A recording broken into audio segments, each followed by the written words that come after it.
Welcome back, students.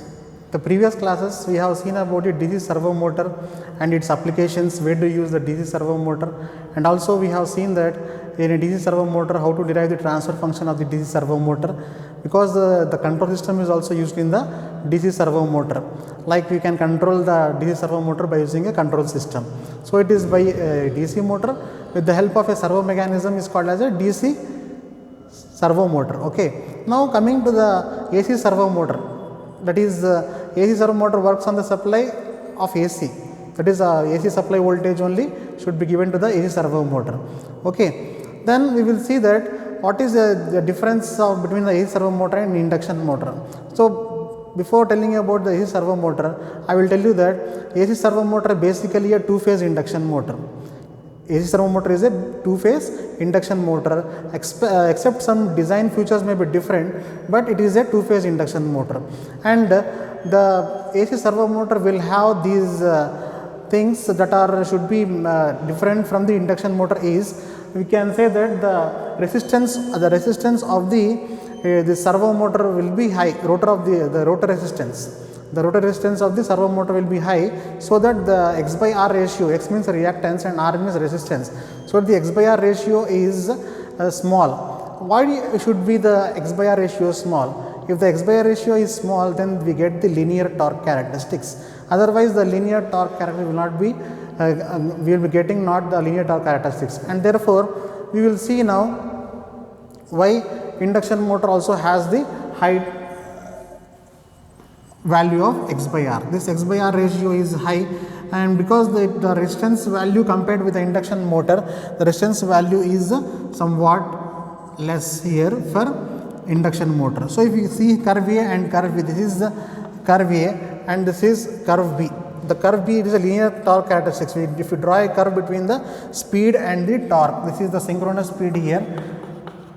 If you draw the speed torque characteristics, then if you see the characteristic, it is a linear characteristics. It is by getting the X by R ratio as small, and if X by R ratio is large, then the curve will be like this. So induction motor has this curve, and this particular AC servo motor has this curve, small X by R ratio and linear torque characteristics.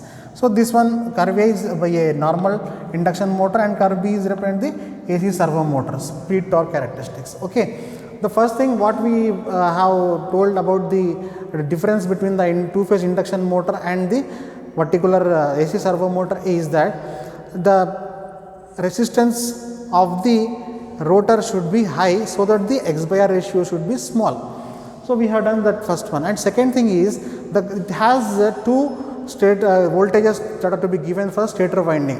Two voltages that are given to the stator winding of the AC servo motor should be in having the 90 degrees, the excitation voltage whatever we are giving to the particular servo motor stator, to the stator we are giving some excitation voltage, that two voltages should be having 90 degrees phase difference. That is the basic thing about the two-phase induction motor and the servo motor difference.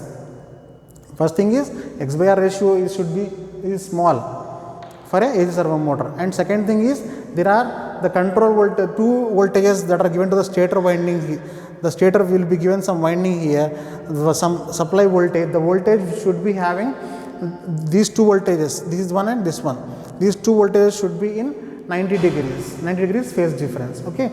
If you go symbolically, the working of AC servo motor in the control system is given by this symbolic representation. If you see here, this particular thing is representing an amplifier, a modulator, and here the single phase AC supply of frequency omega C.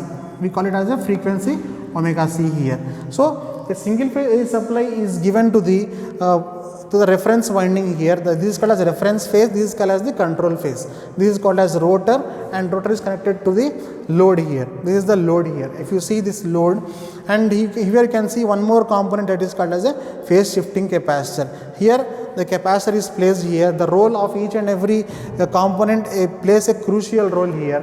We will be talking about each and every aspect here, what the amplifier does and what the modulator does, and why we are whatever the frequency we are taking here in the supply voltage. So I will tell you that the single phase supply should be of a 50 hertz to 1000 hertz. So if you are taking the frequencies of above higher 400 hertz, then what happens is, if the frequency is more, then the disturbances caused by the noise, low frequency noise will be reduced. Low frequency noise will be there if you are using the less frequencies. If you use the more frequencies above 400 hertz, then there will not be any particular disturbances. So the AC systems normally are used in missiles and aircrafts, where a simple difference in the frequency also causes a huge noise or disturbance in the aircrafts and missiles. Okay. So in the AC servo motor, if you see this about the single phase supply, it is clear now. And later coming to the reference winding here, the reference winding and the control winding should be in quadrature. This should be have a quadrature difference of the 90 degrees. That is, quadrature means you have to have difference of 90 degrees. Okay. The voltage difference should be 90 degrees between these two. If you see here the amplifier and modulator, what is the purpose of the modulator here? Means the modulator is used just to modulate the frequency here. So from the AC supply voltage only you can see that this is the modulator is taking the AC carrier signal, and if you after taking the AC carrier signal, it is mixing it is making the modulation here. If the modulation is done, then what happens is the frequency of this voltage as well as this voltage will be the same frequency. If after modulation only. Before modulation, what happens is, usually the control system voltage will be very less of 0 to 20 hertz only.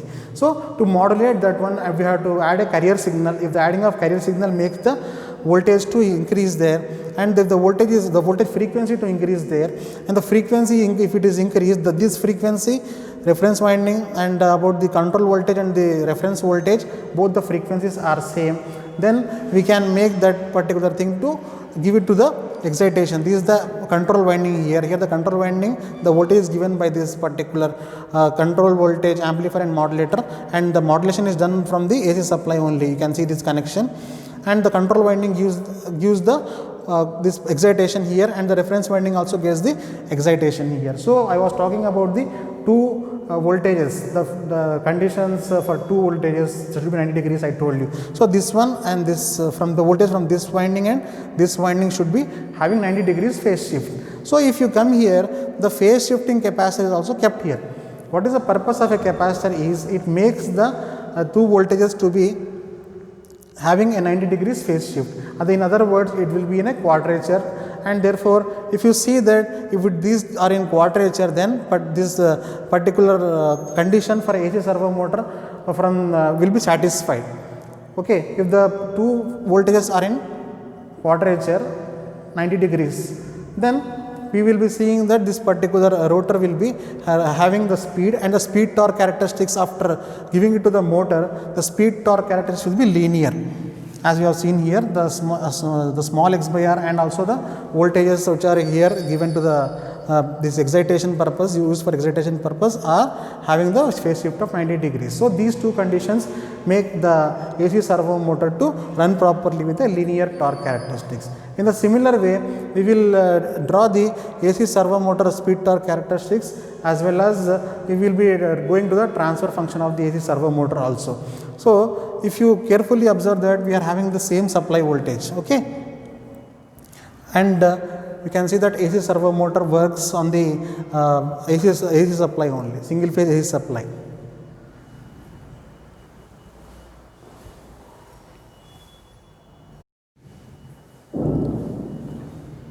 In this particular torque characteristics and speed characteristics, we see that here EC1, EC2, EC3, EC4 are the voltages, as you have seen in the diagram already, where the voltage that is given to the control winding.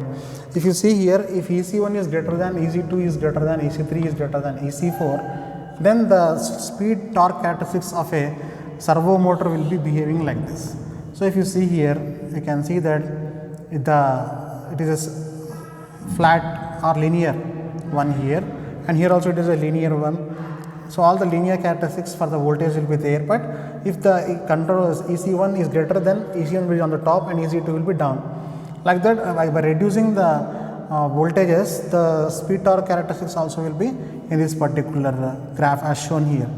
So in this we will see that this slope is K2 here, slope is given by K2. So any characteristics will be having the slope. that is y by x. So its slope is given by a symbol k2. Now if you see here the torque and this control phase voltage and torque, and here it is speed and torque characteristics. If the control voltage itself is control phase voltage itself is taken as the on the x-axis and torque is taken on the y-axis, then we see the characteristics of the speed curve here. The speed will be omega is equal to 0. It will be, when speed is 0, it will be a straight line here, torque versus voltage. When the speed slowly will be omega 1 is there, omega 2 and omega 3. Like that, if the speeds are varying, then the characteristics also will be varying here. The slope for this is k1, denoted by letter k1 here. So if you observe here, the this one will be omega 1, omega 2 and omega 3. Okay. So this was about the characteristics of the control phase voltage and torque, and this was the characteristics of the speed torque curves of a AC servo motor. This is about the torque control phase voltage of the AC servo motor. Now we will go for the transfer function of the AC servo motor. So we have to derive the transfer function of the AC servo motor. First we have to write down all the parameters that are involved in for deriving the transfer function. Like we will be having, we have to write the differential equations, we have to write the mechanical system of that of AC servo motor, and later we have to write the Laplace transform of that, and later we have to derive the transfer function of the AC servo motor. Okay. Now let us go with the AC servo motor transfer function, and transfer function has also the benefits that how the system is behaving. If the transfer function is derived, we can know that how the system is behaving in the for the AC servo motor. As you have seen all the details now, like we have seen the control phase voltage versus torque behavior, as well as you have seen the speed and torque behavior. Like that, we will be seeing the transfer function also. So a transfer function is nothing but it is the representation, it is a block diagram if it is there. If block diagram, we have to write it in terms of the equation. In the terms of the equation, that is the output by input where the initial conditions are 0. Okay. We will go for the AC servo motor transfer function, that is represented by C of S by R of S form. Okay.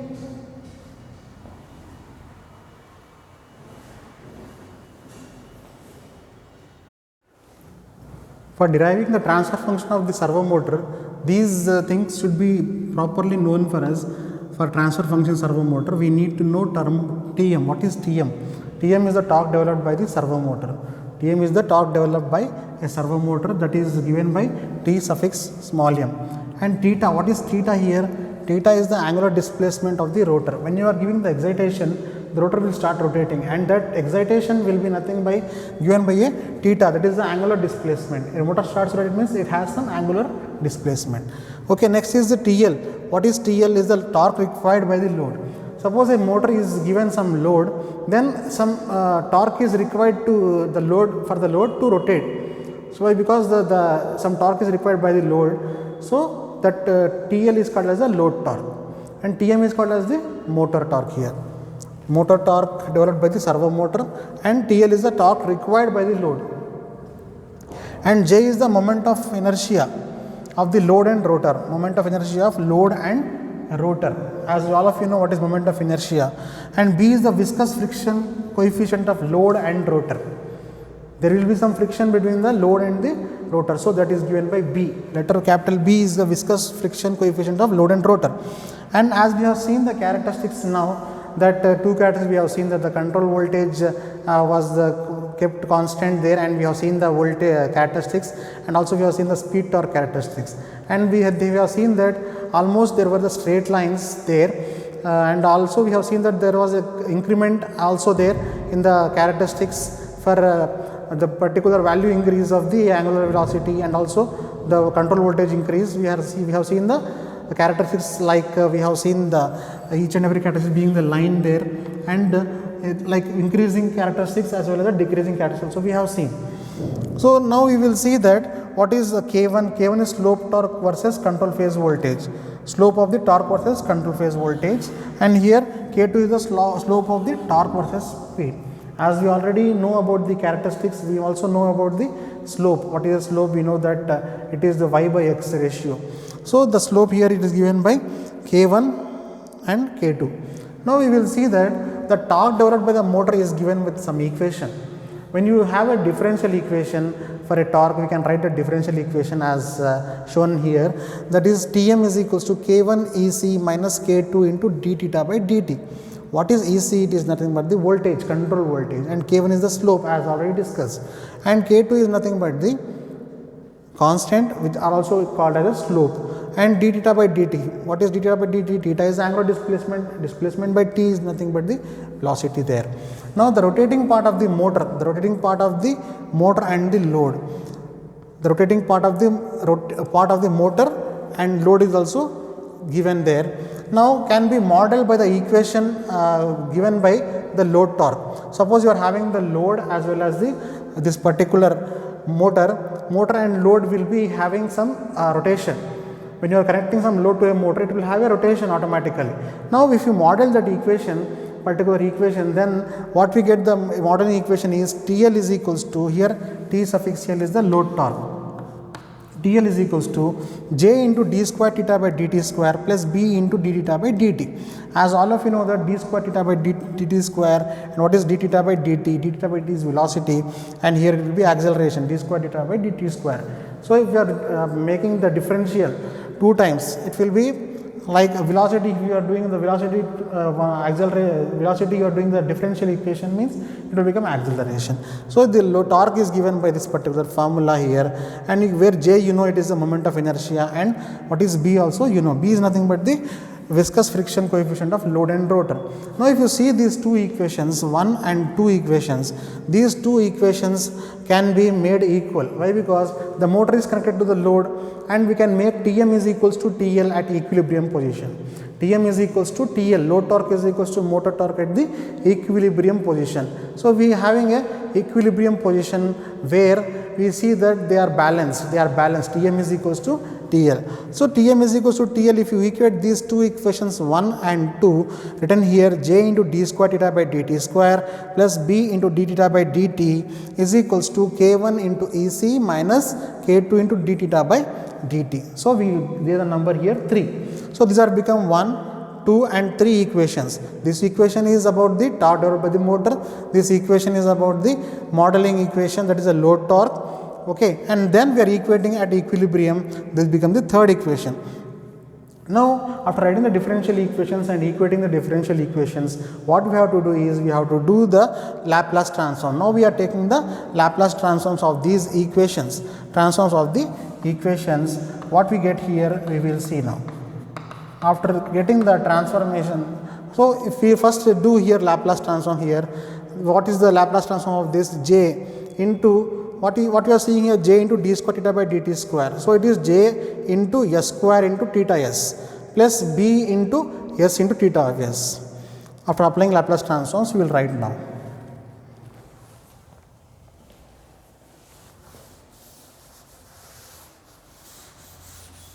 Okay.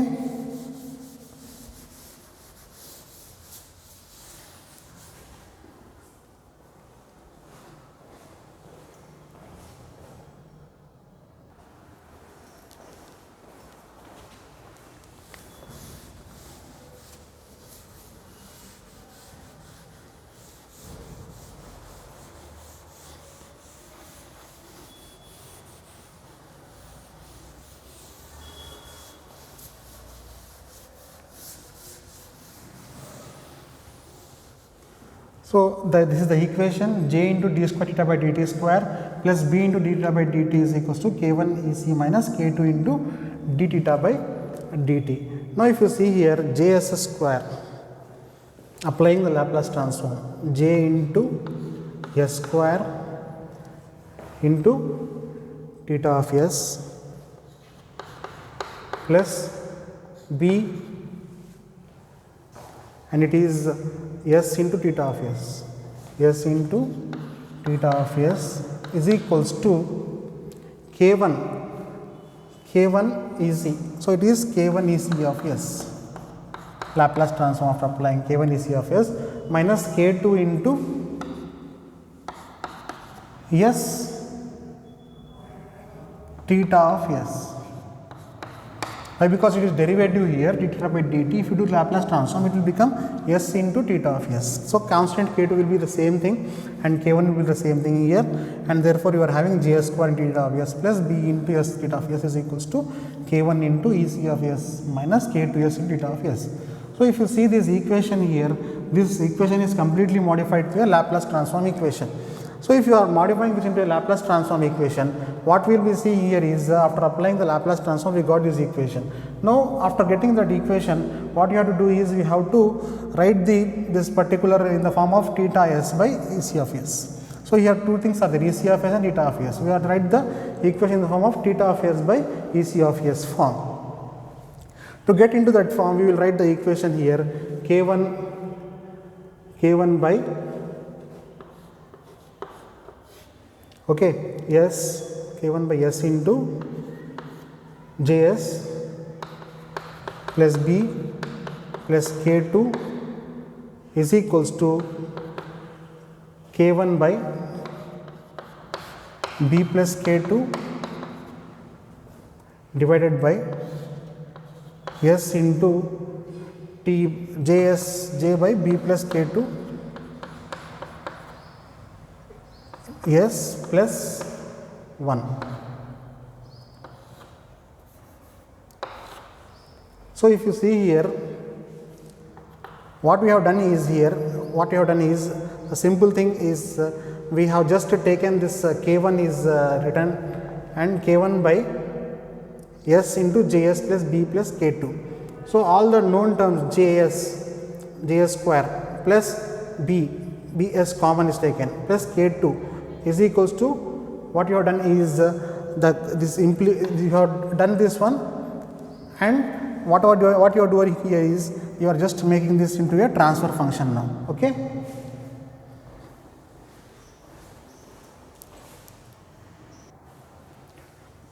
So, for the sake of the clarity, I will write clearly here. So, if you are writing this one, I will take this theta of s terms to this side completely. So, I will include this one js square theta of s plus bs theta of s plus k2 s into theta of s is equals to k1 into ec of s. So, if you write here theta of s by ec of s, theta of s common, if you take common here theta of s, and you will be writing ec of s. I will be writing this step one more time for you. This one, if it is written theta of s is taken common, you can write here js square plus bs into theta of s bs plus k2 is equals to k1 into ec of s, k1 into ec of s. So, we can see here theta of s by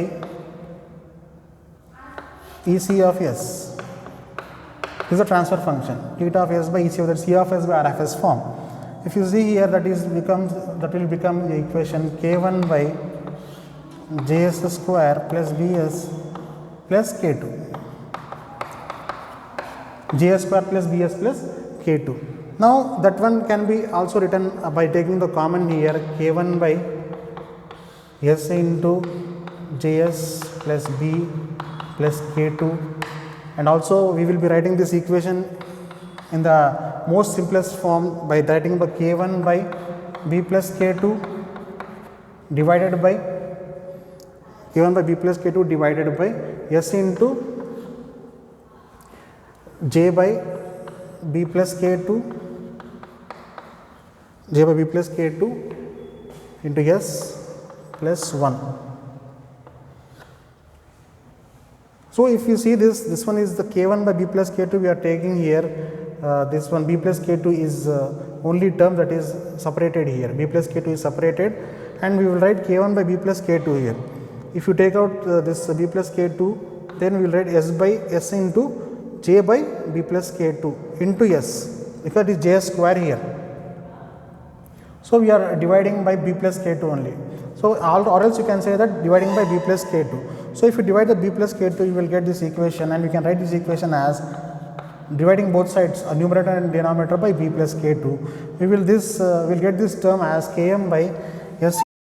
So, here we got this equation km by s into Tm plus 1. Then this can be written now as theta of s by Ec of s is equals to km by s into Tm plus 1. So, here km is nothing but km is given as k1 by b plus k2. This is a transfer function, and km is equals to k1 by b plus k2. It is called as motor gain constant. It is called as motor gain constant. And what is this Tm? Tm is equals to j by b plus k2, j by b plus k2, and this one is called as motor time constant. This is motor gain constant and motor time constant. Motor time constant.